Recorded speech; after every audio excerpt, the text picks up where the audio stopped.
Autonomia, nuovo stop per rinvio dal vertice di Palazzo Chigi da parte del Movimento 5 Stelle. La delusione e la rabbia di Zaia, si sa che ai 5 Stelle non piace l'autonomia, ci dicano qual è il loro progetto. Il ministro Stefani rincara la dose, il tempo dei tavoli tecnici è finito. 21enne denuncia ai carabinieri di Legnago nel Veronese di essere stata stuprata da un gruppo di uomini dopo la serata in una discoteca del Mantovano, indagini dei carabinieri. Processo BPV, colpo di scena, il presidente del collegio giudicante si astiene dal processo. Uno degli avvocati dello studio associato della sorella sarebbe impegnato a difendere un imputato in una causa proprio con parte BPV. Estorsioni ai danni di imprenditori con utilizzo del metodo mafioso, arrestato un ex pugile, aveva il ruolo di picchiatore. L'ondata di caldo e afa continua in tutto il Veneto, nelle prossime 48 ore raggiungerà il picco tra 38 e 40 gradi, venerdì Venezia e Verona città da bollino rosso. A Grisignano di Zocco i funerali di Marianna Sandonà, uccisa a coltellata dall'ex a Monte Galdella, commozione per l'addio. Installazione shock sul tema delle morti del Mediterraneo davanti alla stazione di Padova, stamane sono apparsi 12 manichini coperti da un telo bianco, riferimento alle vittime dei naufragi. Tra un paio di giorni il piccolo Joe partirà per la Florida, l'11 luglio affronterà il primo intervento che gli consentirà di camminare senza la scarpa con il tutore.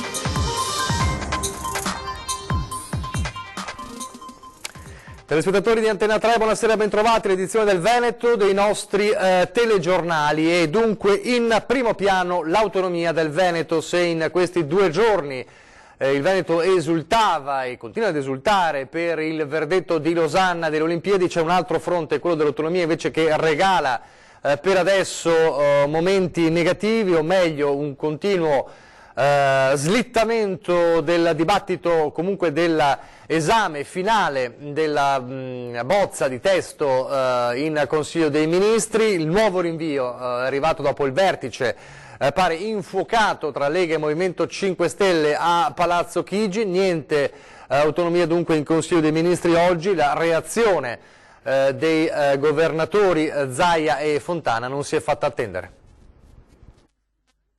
L'ennesimo stop al percorso per l'autonomia arriva a tarda notte dal vertice tesissimo a Palazzo Chigi tra Lega e 5 Stelle. Ai pentastellati non convince il testo presentato, tutto rimandato ad un nuovo incontro la prossima settimana. La bozza, nonostante le dichiarazioni della vigilia del vice premier Salvini, non arriva dunque in Consiglio dei Ministri, convocato per oggi una nuova doccia fredda. Che ai 5 Stelle non piace l'autonomia ormai lo hanno capito tutti. Che sia slittata l'ennesima riunione lo hanno capito tutti, direi nulla di nuovo sotto il sole. La verità è un'altra, che nessuno ha mai capito qual è il progetto di autonomia dei 5 Stelle. Se avessimo almeno un progetto di autonomia dei 5 Stelle potremmo confrontarlo con i nostri cittadini e riuscirebbero a dire meglio uno o l'altro. Siamo quelli che hanno aperto questo nuovo corso, i veneti vogliono l'autonomia, continua Zaia. L'autonomia se non la fa questo governo la farà qualcun altro nella storia di questo paese. Io spero che lo faccia questo governo perché ci sono tutti i presupposti per firmare. Non si può andare avanti così, lo si dica che non si vuole trasferire l'autonomia, meglio essere onesti. Va giù duro il governatore della Lombardia, Attilio Fontana. Se il tentativo è quello di portare a una riforma che sia una non riforma, io lo dico subito, non la sottoscriverò mai, per cui è inutile che cerchino di portarci in quella direzione. O è sì una riforma seria e utile per il Paese, oppure è meglio che dicano no. Pretendo, ma sottolineo il termine pretendo, arrogantemente che mi si dia una risposta. Credo che nessuno degli altri governatori sia disposto a prendere uno schiaffone di questo genere senza muovere ciglio. Intanto il vice premier pentastellato Di Maio cerca di stemperare le polemiche con un post su Facebook. L'autonomia la chiedono i cittadini di Lombardia, Veneto ed Emilia Romagna ed è giusto che si faccia. Sarà un'autonomia equilibrata, fatta bene, che gioverà veramente a regioni e comuni. Il movimento lavora così per tutto il paese, scrive Di Maio, che aggiunge: non ho motivo di dubitare che sapremo trovare insieme la migliore soluzione, ma alcune posizioni più estreme mi preoccupano. E che la pazienza sia finita da parte della Lega lo confermano anche le parole del Ministro per gli Affari Regionali Enrico Stefani, colei che più di tutti si è spesa insomma, insieme al governatore Luca Zaia, ma che concretamente ha seguito passo dopo passo questo iter. Sentite le sue parole. Abbiamo svolto tutti i tavoli tecnici, abbiamo fatto una approfondita istruttoria sul tema. Oggi è il tempo in cui si passa alle decisioni politiche. Fino ad oggi abbiamo valutato ciò che si può fare. Oggi noi ci troviamo in un momento in cui si devono prendere delle decisioni e quello che noi chiediamo all'altra parte che sta al governo è di prendere delle decisioni. Le decisioni sicuramente non sono quelle né di tirare indietro, ma assolutamente di andare avanti. Ormai siamo a un punto di non ritorno. Il Presidente Conte ha assunto un chiaro impegno di dare una risposta. I governatori, i presidenti di regione si sono spesi, hanno sostenuto le ragioni dei loro cittadini e questi presidenti dovranno e hanno il diritto di essere ascoltati e di avere un'interlocuzione con lo stesso Presidente Conte. Queste dunque le parole di Erika Stefani. Adesso la cronaca, dall'autonomia alla cronaca. Sono stata violentata da più uomini dopo una notte in una discoteca del Mantovano e poi abbandonata in strada. La drammatica denuncia fatta da una ragazza di 21 anni residente nella Bassa Veronese ai medici dell'ospedale di Legnago, a cui si era rivolta domenica mattina dopo le violenze che hanno certificato lo stupro, anche se rimane frammentaria la ricostruzione dei fatti da parte della vittima. La giovane ha raccontato anche ai carabinieri di aver trascorso la serata tra sabato e domenica in una discoteca, appunto in compagnia di un conoscente. Nel locale ha poi conosciuto un giovane, dal quale ha poi accettato un passaggio in auto. A pochi chilometri di distanza dal locale sarebbe avvenuta la violenza sessuale ad opera di alcuni uomini, dei quali la ragazza non ha saputo indicare il numero e nemmeno quando e dove siano entrati in azione. Al termine la ragazza sarebbe stata abbandonata in una strada a Bonferraro nel Veronese, a pochi chilometri appunto dalla discoteca. Il fascicolo per violenza sessuale è stato aperto dalla Procura di Mantova, che presto sentirà la ragazza. Per ora sull'episodio stanno indagando sia i carabinieri del comando provinciale di Mantova che i colleghi di Verona.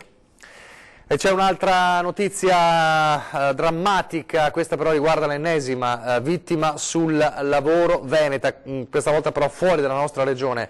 È morto infatti un 62enne residente nella provincia di Treviso, più precisamente a Paese, ed è morto mentre stava effettuando la manutenzione al comignolo dell'inceneritore di un impianto di biogas in un'azienda agricola nel Mantovano. Per cause ancora al vaglio degli inquirenti, il cestello della gru si è staccato facendolo cadere da un'altezza di 7 metri. Ha perso così la vita appunto poco dopo le 11 di oggi un 62enne dipendente di una ditta specializzata appunto in impianti di biogas. A lungo è rimasta non nota l'identità dell'uomo e soltanto nel tardo pomeriggio si è venuto a sapere che l'uomo appunto è un residente della provincia di Treviso, più precisamente a Paese, un 62enne appunto.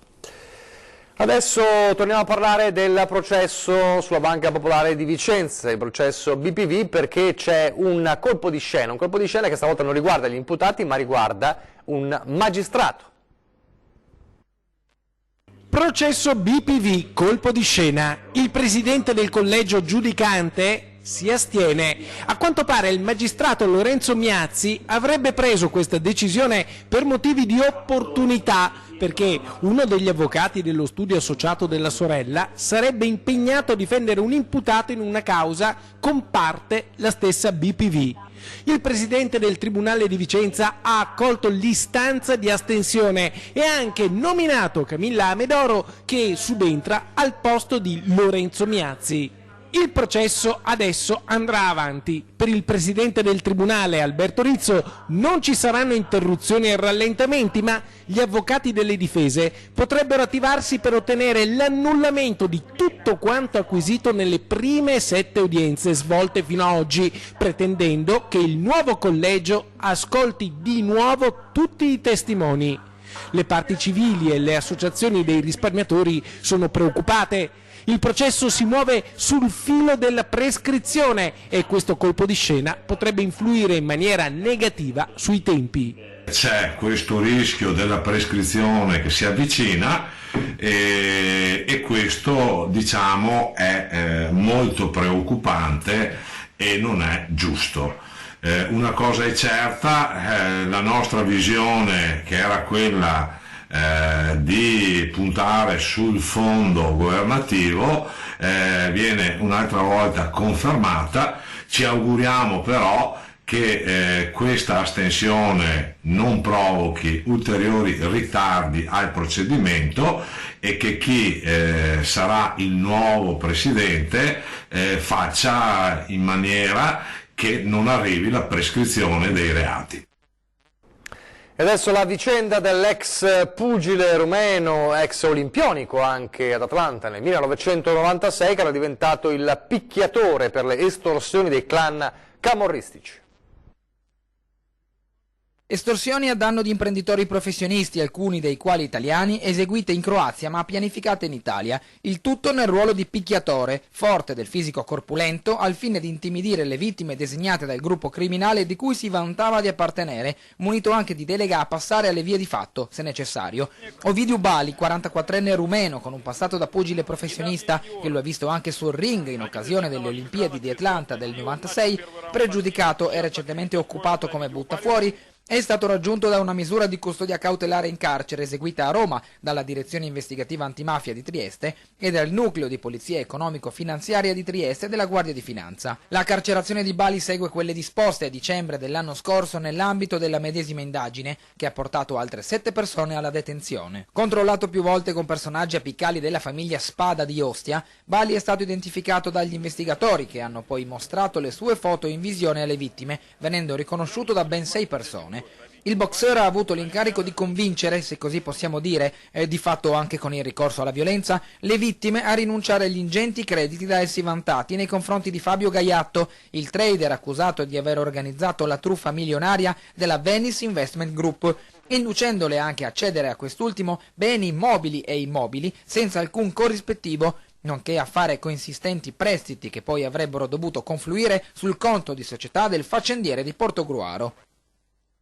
Il metodo mafioso messo in atto era diretto a favorire gli interessi del clan camorristico dei Casalesi, come accertato dagli investigatori coordinati dal procuratore della Repubblica di Trieste Carlo Mastelloni e dal sostituto procuratore Massimo De Bortoli. Scandagliando gli ambienti della criminalità organizzata di stampo camorristico, era emerso che Gaiatto, attualmente in carcere, vestiti i panni abusivi di intermediario finanziario, aveva investito quasi 12 milioni di euro, appartenenti però a gruppi criminali contigui ai Casalesi, con la complicità e lo strumentale utilizzo di diverse società con sedi in Croazia, Slovenia e Gran Bretagna.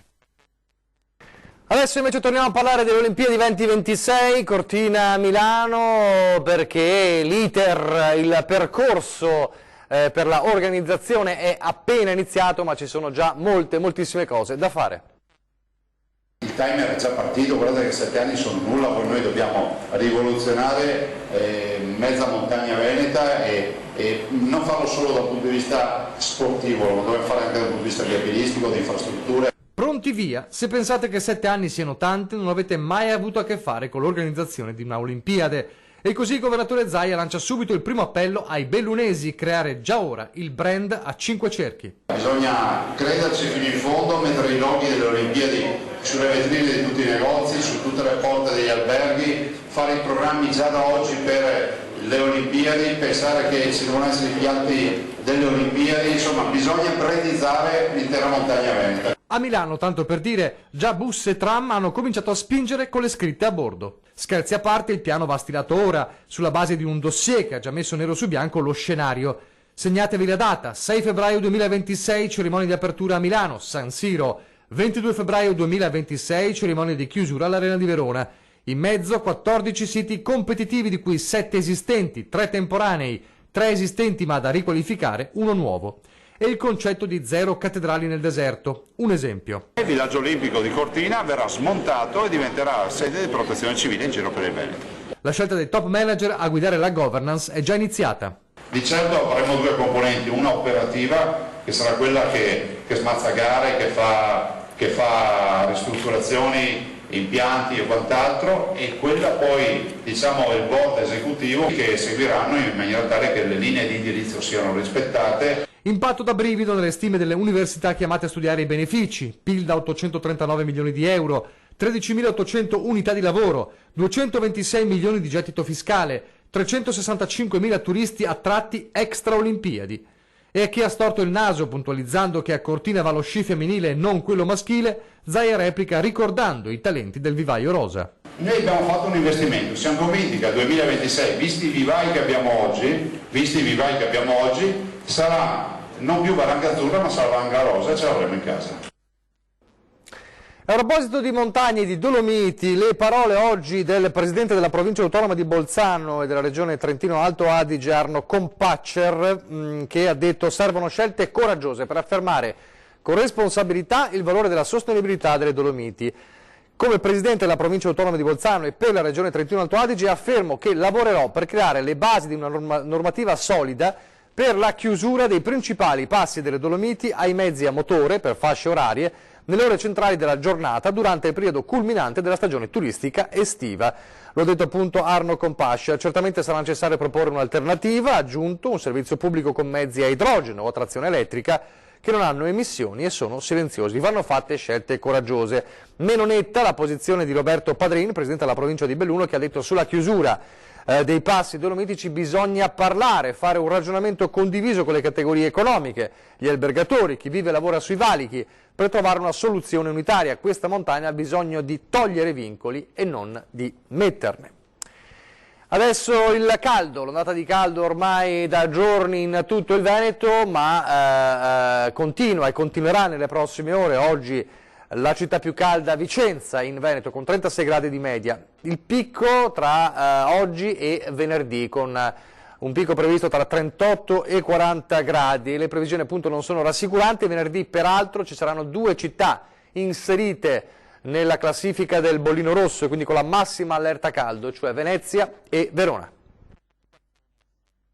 Un caldo da disagio fisico intenso, l'efficace descrizione del centro meteorologico di Teolo dell'ARPAV, oltre ad una constatazione indiscutibile e purtroppo anche una previsione. L'anticiclone subtropicale africano che sta soffocando il veneziano dà tutta l'impressione di volersi fermare ancora un altro po'. Soprattutto venerdì Venezia sarà tra le città più calde d'Italia, raggiungendo il cosiddetto bollino rosso, le giornate nelle quali il Ministero della Salute consiglia di evitare l'esposizione diretta al sole tra le 11 e le 18, fascia oraria in cui suggerisce anche di non svolgere attività fisica intensa all'aria aperta. La lunga presenza dell'anticiclone ha fatto calare un po' su tutta la nostra penisola una campana di vetro invisibile, ma che di fatto blocca le masse d'aria nei bassi strati dell'atmosfera prossimi al suolo, e soprattutto questo in pianura padana, quindi una massa d'aria che con il passare dei giorni si carica sempre più di calore, quindi diventa sempre più calda e soprattutto di umidità.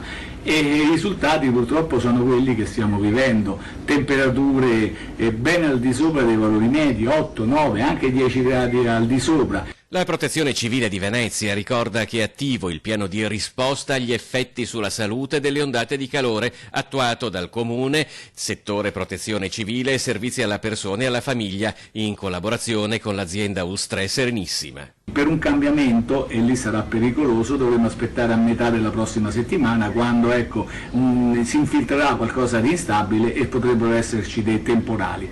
Per quanto riguarda le temperature, il massimo si attende per domani, dopodomani, quando i valori raggiungeranno anche i 38 gradi e forse qualcosa di più. Poi dovrebbe calare lentamente e portarsi su valori più normali. Ricordo pure che poi andiamo incontro al periodo più caldo dell'estate. Pochi istanti di pubblicità, torniamo subito.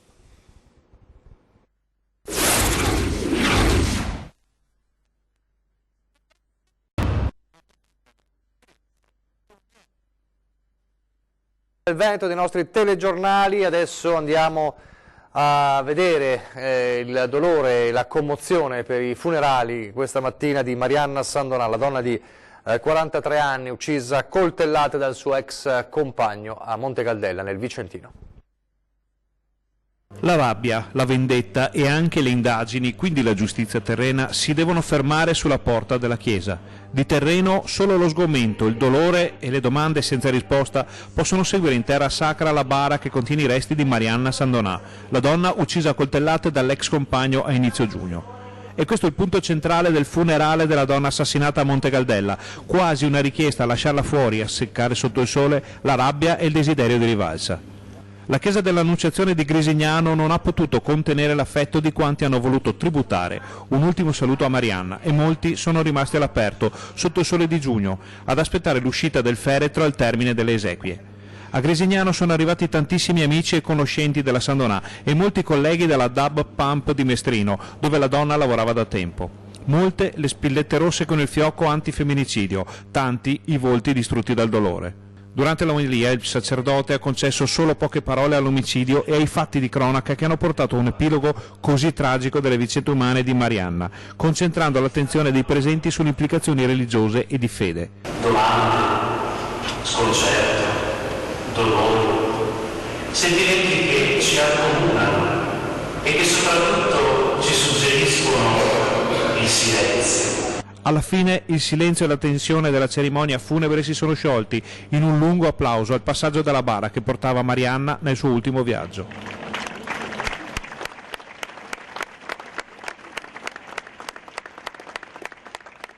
Amici e parenti si sono avvicendati per una carezza al feretro e c'è chi ha lasciato un fiore, ma negli occhi di tutti era sempre presente la domanda a cui nessuno sa trovare risposta: come è potuto accadere?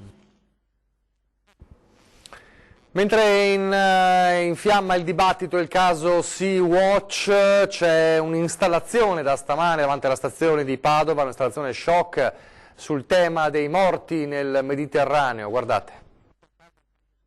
12 teli bianchi che avvolgono altrettanti corpi stesi a terra. Ecco quanto si sono trovati davanti i pendolari e i viaggiatori diretti in stazione a Padova per prendere il treno. L'installazione dell'artista Andrea, 12 anni, realizzata grazie ad Avvocato di Strada Onlus. Come ha spiegato sulla pagina Facebook del gruppo di Coalizione Civica, un'opera d'arte, o meglio un flash mob, che ha lo scopo di sensibilizzare sul tema degli sbarchi dei migranti e sulle morti in mare. L'installazione però sta suscitando un forte dibattito politico sui social network. Coalizione Civica la definisce toccante. Di tutt'altro genere invece il commento del senatore leghista Andrea Ostellari. In un post su Facebook scrive: Padova oggi si sveglia così, agli artisti che hanno realizzato questa pagliacciata solo poche parole, zero partenze uguale zero morti. 11 luglio, la data nella quale il piccolo Joe farà sottoposto al primo intervento per ridargli una nuova vita, è un intervento che sarà fatto in Florida. Eccoci qua. Già, eccoci qua, pronti per fare le valigie e partire alla volta della Florida per il tanto atteso intervento alla gambina del nostro piccolo Joe. Mamma Erika è al lavoro da giorni, tanta emozione, tanta trepidazione, tanta paura, ma soprattutto tanta speranza e tanta positività. Giovedì il volo.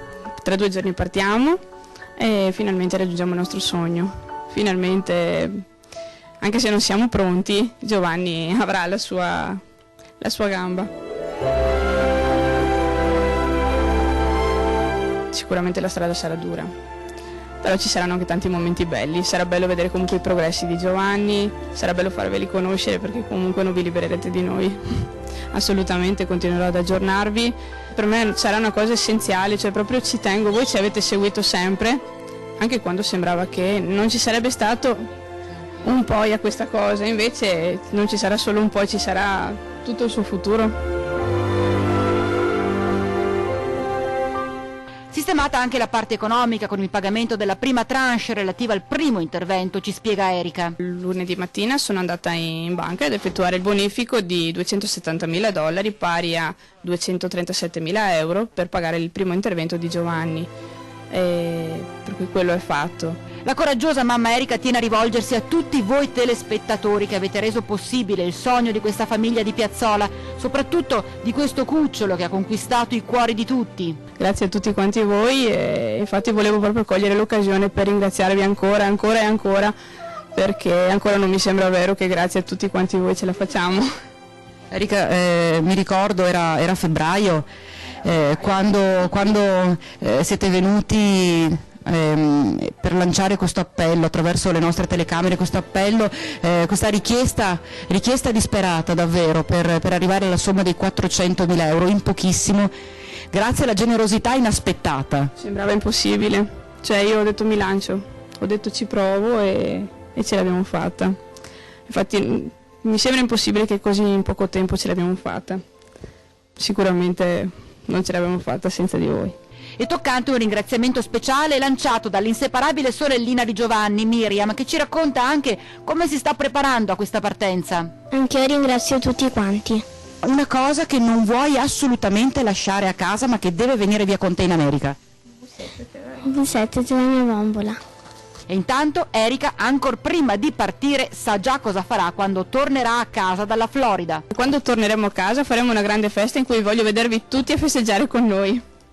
Tante persone però, forse troppe. Non importa, più siamo meglio è. Dopotutto è merito di tutte queste tantissime persone se siamo riusciti, per cui è giusto festeggiare tutti assieme.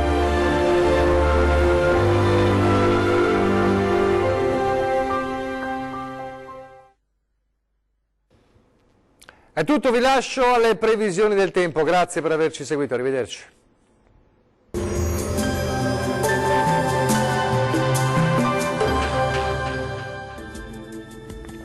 Bentrovati al meteo. Alta pressione africana persistente e in ulteriore rinforzo. Quella in corso è un'ondata calda di portata davvero storica. Ma vediamo nel dettaglio la situazione di giovedì 27 giugno. Sul Veneto avremo tanto sole e tanto caldo su tutti i settori, il cielo sarà sereno e sgombro da nubi. Non si esclude qualche veloce acquazzone pomeridiano sui monti bellunesi. Temperature minime comprese tra 19 e 26 gradi, massime caldissime, oscillanti tra i 34 e i 38 gradi, ma con punte addirittura di 39 gradi. Ci spostiamo ora sul Friuli Venezia Giulia, dove la situazione sarà pressoché simile, con ampio soleggiamento dappertutto, ma con un clima davvero infuocato. Le temperature minime infatti saranno comprese tra 23 e 27 gradi, le massime oscilleranno tra i 34 e i 38 gradi. Non andrà meglio sul Trentino Alto Adige, dove avremo comunque condizioni di tempo stabile e soleggiato, salvo per qualche isolato piovasco al pomeriggio sui confini alpini. Anche in questo caso il clima sarà rovente, con temperature minime tra 21 e 22 gradi, massime che arriveranno a toccare anche i 39-40 gradi circa. Bene, dal meteo di Antenna 3 per ora è tutto. Arrivederci al prossimo aggiornamento.